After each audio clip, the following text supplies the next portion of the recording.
Today, with the help of everyone that's here, we are taking a huge step forward in rethinking the way we treat our men and women in uniform after they leave the military. For too long, this country, we have invested billions of dollars in training our young men and women with new skills to protect our nation, only to ignore that investment and them when they leave the military. For too long, at the end of their career, we pat our veterans on the back for their service, and then we push them out into the job market alone. Where has that left us today? We have an unemployment rate of over 27% among young veterans coming home from Iraq and Afghanistan.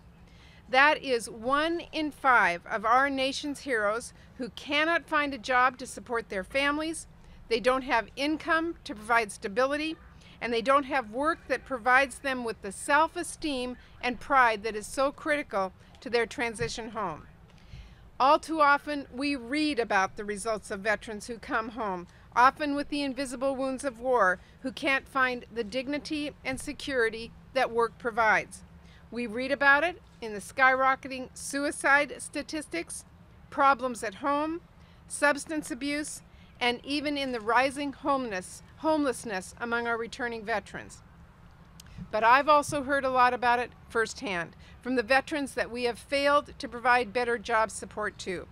I've had veterans tell me that they no longer write on their resume that they are a veteran because they fear the stigma they believe employers attach to the invisible wounds of war.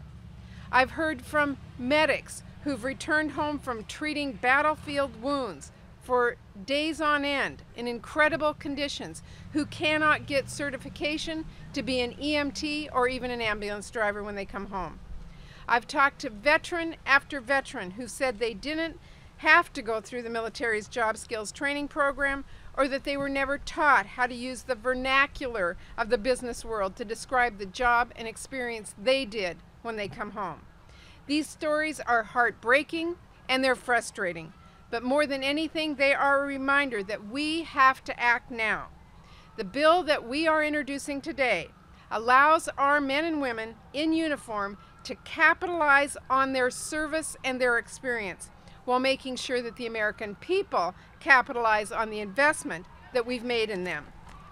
For the first time, it will require broad job skills training for every service member as they leave the military as part of the military's Transition Assistance Program. Today, almost 1/3 of those leaving the Army don't get that training. This bill will allow our service members to begin the federal employment process prior to separation in order to facilitate a truly seamless transition from the military to jobs in the VA or Homeland Security or many of the other federal agencies that have jobs available. The bill will also require the Department of Labor to take a hard look at what military skills and training should be translatable into the civilian sector, and will work to make it simpler to get the licenses and certification that they need. All of these are real, substantial steps to put our veterans to work, and all of them come at a pivotal time when our economic recovery is starting to turn around. You know, I grew up during the Vietnam War, and I have dedicated much of my Senate career to helping care for the veterans that we left behind at that time. The mistakes that we made then have cost our nation and our veterans dearly, and have weighed on the conscience of this nation. Today, we stand on the brink of repeating those mistakes. We cannot let that happen. Our nation's veterans are disciplined, they're team players, they prove that they can deliver. It's time for us to make sure they have a job and the security that provides them when they come home. During my tours, I gained valuable experience in the medical field under extreme conditions. Despite my knowledge and service, I'm struggling to find a job today, and I'm not alone. My current struggles are not unique to my circumstances. More than 200,000 Iraq, Afghanistan veterans are unemployed or underemployed in today's economy.